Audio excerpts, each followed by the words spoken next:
প্রিয় ছাত্রছাত্রীরা, আনফোল্ডিং ফিলোসফির আজকের এপিসোডে আমরা আলোচনা করব মনোবিদ্যার নিয়ে। মনোবিদ্যার একটি সম্প্রদায় বা একটি স্কুল, যেটিকে আমরা বলি সমগ্রতাবাদী গোষ্ঠী বা গেস্টাল্ট স্কুল। এই গেস্টাল্ট স্কুল সম্পর্কে আমরা আজকে জেনে নেওয়ার চেষ্টা করব। তোমরা জানো যে মনোবিজ্ঞানের ইতিহাসে এই গেস্টাল্ট মতবাদ একটি উল্লেখযোগ্য ভাবনা। বস্তুত গেস্টাল্ট শব্দটি একটি জার্মান শব্দ। অন্য ভাষায় এর যথার্থ প্রতিশব্দ পাওয়া কঠিন। সাধারণ অর্থে আকার বা রূপ বা ফর্ম, প্যাটার্ন বা কনফিগারেশন, এগুলিকে এর অন্যান্য প্রতিশব্দ হিসাবে ধরা হয়। জার্মান ভাষায় এর আবিধানিক অর্থ ধরা হয় গঠন, যার একটা সামগ্রিক রূপ রয়েছে। এই অর্থে গেস্টাল্টবাদীরা আচরণকে এর সামগ্রিক রূপ হিসাবে প্রত্যক্ষ করার পক্ষপাতী। তাদের মতে কোনো আচরণকে খণ্ড খণ্ডভাবে না দেখে তার সামগ্রিক রূপকে প্রত্যক্ষ করাই শ্রেয়। তিনজন জার্মান মনোবিজ্ঞানীকে এই মতবাদের প্রবর্তক বলে আমরা নির্দেশ করতে পারি। এরা হলেন ম্যাক্স ওয়ার্দাইমার, কার্ট কফকা এবং উলফগ্যাং কোহলার। 1912 সালে জার্মানির ফ্রাঙ্কফুর্ট বিশ্ববিদ্যালয়ের গবেষণাগারে স্থির বস্তুর আপাত গতির অনুধান করতে গিয়ে ওয়ার্দাইমার এই সমগ্রতাবাদের বা গেস্টাল্ট থিওরির সূচনা করেছিলেন। গেস্টাল্ট মতের মূল বক্তব্য হলো, আমরা যখন কোনো বস্তুকে প্রত্যক্ষ করি তখন বস্তুর বিভিন্ন অংশগুলি পৃথক পৃথকভাবে প্রত্যক্ষ করি না, বরং বস্তুর সমগ্র রূপটাকেই আমরা একেবারে প্রত্যক্ষ করে থাকি। সুতরাং মনোবিজ্ঞানে বিভিন্ন উপাদানের সমন্বয়ে কোনো মানসিক রসায়নের সৃষ্টি হতে পারে না এবং অন্তর্দর্শন ও পর্যবেক্ষণের মাধ্যমে মানসিক অবস্থার কোনোরূপ বিশ্লেষণও সম্ভব নয়।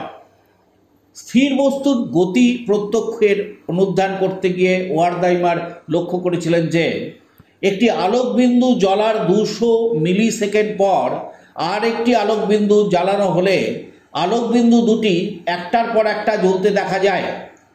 কিন্তু এই আলোকবিন্দু দুটি জ্বালানোর মধ্যবর্তী সময় যদি 60 মিলিসেকেন্ড হয়, তাহলে দেখা যাবে যে একটা আলোকবিন্দু এক বিন্দু থেকে অন্য বিন্দুতে চলাচল করছে।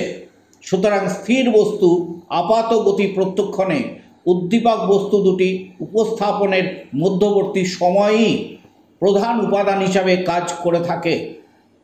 ওয়ার্দাইমার, কোহলার, কফকা প্রত্যক্ষণের ক্ষেত্রে যে বিষয়টির ওপর সবচেয়ে বেশি গুরুত্ব আরোপ করেন তা হল সমগ্রতা বা সম্পূর্ণতা এবং সংশ্লেষণ বা বিন্যাস।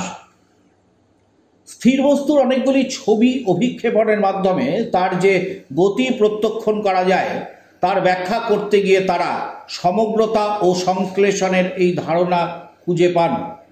সমগ্রতাবাদী মনোবিজ্ঞান গোষ্ঠীর প্রধান অবদানের ক্ষেত্র প্রত্যক্ষণ হলেও পরবর্তীকালে তারা শিক্ষণ ও ব্যক্তিত্বের ওপরও তাদের গবেষণা সম্প্রসারিত করেছিলেন। সমগ্রতাবাদী মনোবিদ্যার নীতিগুলি কাঠামোবাদের উপাদান ভিত্তিক ও বিশ্লেষণাত্মক মনোবিদ্যার সম্পূর্ণ বিরোধিতা করে। স্বাভাবিকভাবে সমগ্রতাবাদীদের মতবাদ ভুন্টের মতের বিরোধী হয়ে ওঠে। তবে 1920 সাল নাগাদ সমগ্রতাবাদী মনোবিজ্ঞান জার্মানিতে প্রাধান্য লাভ করতে শুরু করে এবং 1933 সাল নাগাদ এটি সুপ্রতিষ্ঠিত হয়। অবশ্য 1930 সাল নাগাদ নাৎসিবাদের আবির্ভাব ঘটলে সমগ্রতাবাদী মনোবিজ্ঞানের প্রতিনিধি স্থানীয় তিনজন, ওয়ার্দাইমার, কোহলার এবং কুর্ট লিউইন, জার্মানি ত্যাগ করেন এবং তারা আমেরিকায় গিয়ে কফকার সাথে যোগ দেন।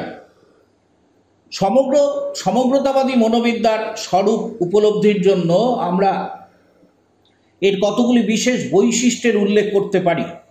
প্রথমত, সমগ্রতাবাদীদের মূল বক্তব্য হলো, আমরা যখন কোনো বস্তু প্রত্যক্ষ করি তখন তার বিভিন্ন অংশগুলিকে পৃথকভাবে প্রত্যক্ষ করি না, বরং তার বিভিন্ন অংশ মিলে যে সামগ্রিক রূপ সৃষ্টি করে সেই সামগ্রিক রূপটিকেই আমরা প্রত্যক্ষ করি। সুতরাং সমগ্রতাবাদীদের মতে প্রত্যক্ষের মূল উপাদান হল বস্তুর সামগ্রিক রূপ। দ্বিতীয়ত, যখন বিভিন্ন উদ্দীপক বস্তু একই সঙ্গে উপস্থিত থাকে তখন সেই বস্তুগুলির প্রত্যেকটিকে পৃথকভাবে না দেখে তাদের সকলকে একটি সমষ্টির অন্তর্ভুক্ত করে একটি দল হিসাবে প্রত্যক্ষ করা হয়। সাধারণত উদ্দীপক বস্তুগুলির সাদৃশ্য, নৈকট্য এবং বিন্যাসভঙ্গির ওপরই ভিত্তি করে তাদের একটা সমষ্টির অন্তর্ভুক্ত করে প্রত্যক্ষ করা হয়ে থাকে। তৃতীয়ত, চিত্র ও পটভূমি প্রত্যক্ষে সমগ্রতাবাদীদের বক্তব্য হলো, কোনো চিত্রকে তার পটভূমি থেকে বিচ্ছিন্ন করে প্রত্যক্ষ করা হয় না, বরং পটভূমির পরিপ্রেক্ষিতেই আমরা একটি চিত্রকে প্রত্যক্ষ করে থাকি। চতুর্থত, কোনো বিশেষ পরিস্থিতিতে প্রতিক্রিয়া করার সময় পরিস্থিতির একটা অংশের প্রতি প্রতিক্রিয়া করা হয় না, বরং সমগ্র পরিস্থিতির পরিপ্রেক্ষিতে উপযুক্ত প্রতিযোজক ক্রিয়া উদ্ভাবন করা হয়। কোনো সমস্যা সংকুল পরিস্থিতিতে কিভাবে কাজ করলে উদ্দেশ্য সফল হবে বা লক্ষ্যবস্তু অর্জন করা যাবে তা যে কোনো বুদ্ধিমান জীব পরিজ্ঞান বা অন্তর্দৃষ্টির সাহায্যে আগে থেকেই ঠিক করে নেয়।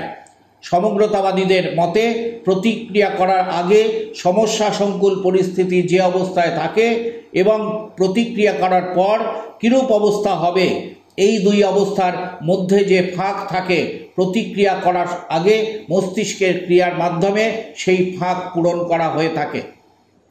পঞ্চমত, সমগ্রতাবাদী কার্ট লিউইং তার চিন্তায় মানস ক্ষেত্র বা সাইকোলজিক্যাল ফিল্ডের ধারণা দিয়েছেন। বিভিন্ন ঘটনার পূর্বাপর সম্পর্ককেই তিনি মানসিক ক্ষেত্র হিসাবে বর্ণনা করেছেন। কোনো বস্তু প্রত্যক্ষণের সময় যেমন চিত্র ও পটভূমি পরস্পরের ওপর প্রভাব বিস্তার করে, তেমনি প্রতিক্রিয়া করার সময়ও প্রাকৃতিক এবং সামাজিক পরিবেশ ব্যক্তির মনের ওপর প্রভাব বিস্তার করে থাকে। এখানে অসুবিধা হলো মানসক্ষেত্র সম্পর্কে আগে থেকে কোনো ধারণা করা যায় না, তবে প্রতিক্রিয়া করার পর বোঝা যায় ব্যক্তির মানসক্ষেত্র কিভাবে প্রভাবিত হয়েছে। ষষ্ঠত, আচরণ অনুধ্যানে সমগ্রতাবাদীরা অন্তর্দর্শন ত্যাগ করেননি ঠিকই, কিন্তু তারা ভুন্ট টিচেনার উদ্ভূত অন্তর্দর্শনকে পদ্ধতি হিসাবে গ্রহণ করেননি। তারা বলেন, অন্তর্দর্শন পদ্ধতিতে যদি মানসিক উপাদান বিশ্লেষণ করতে হয় তাহলে তা নিরর্থক হবে। তাদের মতে মানসিক অবস্থা রসায়ন শাস্ত্রের মতো বিভিন্ন যৌগিক পদার্থ নয়। মানসিক অবস্থা একটি জটিল অবস্থা। একে ক্ষুদ্র ক্ষুদ্র উপাদানে বিভক্ত করলে এর সামগ্রিকতার বৈশিষ্ট্য নষ্ট হয়ে যায়।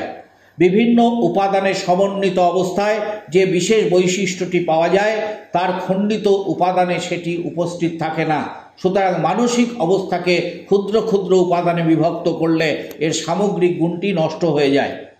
সপ্তমত, সংবেদন বা সমগ্রতাবাদীরা সংবেদনরূপ কোনো সরল উপাদানের অস্তিত্বে বিশ্বাস করেন না। তাদের মতে সংবেদনরূপ কোনো সরল উপাদানের অস্তিত্বই নেই। অষ্টমত, সমগ্রতাবাদীরা অনুসঙ্গবাদের নীতির বিরোধিতা করেছেন। তাদের মতে মানসিক অবস্থাগুলিকে ক্ষুদ্র ক্ষুদ্র উপাদানে বিভক্ত করে বিশ্লেষণ করা যায় না। অনুসঙ্গবাদের নীতি অনুসারে বাইরের কোনো শক্তি এর সমন্বয় সাধন বা সংগঠন করতে পারে না। এই হচ্ছে মনোবিজ্ঞানের ক্ষেত্রে গেস্টাল্ট স্কুল বা সমগ্রতাবাদী গোষ্ঠীর একটি সাধারণ পরিচয়। আমরা তোমাদের জন্য মনোবিজ্ঞানের এই একটি অন্যতম বিষয়কে তোমাদের সামনে তুলে ধরলাম। মনোযোগ সহকারে শোনো, অবশ্যই তোমাদের কাজে লাগবে। আনফোল্ডিং ফিলোসফি এই চ্যানেলটিকে তোমরা আরও বেশি করে সাবস্ক্রাইব করো, আরও বেশি শেয়ার করো। আলোচনার পিডিএফ তোমাদের জন্য দেওয়া থাকছে। আনফোল্ডিং ফিলোসফির মেম্বারশিপ তোমরা নাও। আজকের মতো গেস্টাল্ট স্কুল সম্পর্কে আমাদের এই আলোচনা আমরা এখানেই শেষ করছি।